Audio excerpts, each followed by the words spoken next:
వసుంధరాదేవి గౌతమ్ ఎక్కడ ఉన్నాడో తెలుసుకొని అక్కడికైతే వస్తూ ఉంటుంది. ఇంతలో అక్కడ ఉన్న వసుంధరాదేవి అయితే ఆ గౌతమ్ గాడిని ఎలాగైనా సరే తీసుకువెళ్ళి మాలిని దగ్గర నిలదీయాలి అని చెప్పేసి అయితే అనుకుంటూ ఉంటుంది. ఇంతలో అక్కడ ఉన్న వసుంధరాదేవి అయితే తనకి ఎవరు ఫోన్ చేశారో తనకి అయితే ఫోన్ చేస్తూ ఉంటుంది. ఇంతలో అక్కడ ఉన్న రింగ్ టోన్ అయితే అక్కడ వినిపించడంతో ఏంటి ఈ రింగ్ టోన్ ఇక్కడే ఎక్కడో వస్తున్నట్టు ఉంది కానీ ఎవరూ కనిపించడం లేదే, ఎవరు చేశారు నాకు అని చెప్పేసి అయితే ఆలోచిస్తూ ఉంటుంది. ఇంతలో అక్కడ ఉన్న గౌతమ్ అయితే నేనే చేశాను అత్త నీకు ఫోను అని చెప్పేసి అయితే అక్కడి నుండి బయటకు వస్తూ ఉంటాడు. అది చూడగానే అక్కడ ఉన్న వసుంధరాదేవి అయితే ఒక్కసారిగా షాక్ అయిపోతూ ఉంటుంది. ఏంటి గౌతమ్ గాడా నాకు ఫోన్ చేసింది అని చెప్పేసి అయితే అనుకుంటూ ఉంటుంది.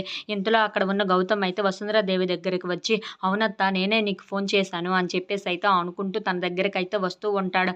ఇంతలో అక్కడ ఉన్న వసుంధరాదేవి అయితే ఏంటి నువ్వు నాకు ఫోన్ చేసింది, అది నువ్వు నన్ను ఇక్కడ పిలిపించింది అని చెప్పేసి అయితే అంటూ ఉంటాడు.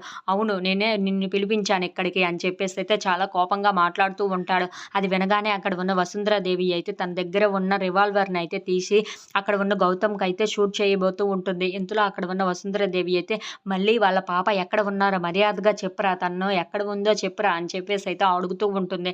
ఆ మాటలు వినగానే అక్కడ ఉన్న గౌతమ్ అయితే ఒక్కసారిగా షాక్ అయిపోతూ ఉంటాడు. ఇంతలో అక్కడ ఉన్న గౌతమ్ అయితే ఏంటి పాపని తీసుకుని వెళ్ళింది వసుంధరాదేవి కాదా, మరి ఎవరు తీసుకుని వెళ్ళారు పాపని అని చెప్పేసి అయితే చాలా కంగారు పడిపోతూ ఉంటాడు.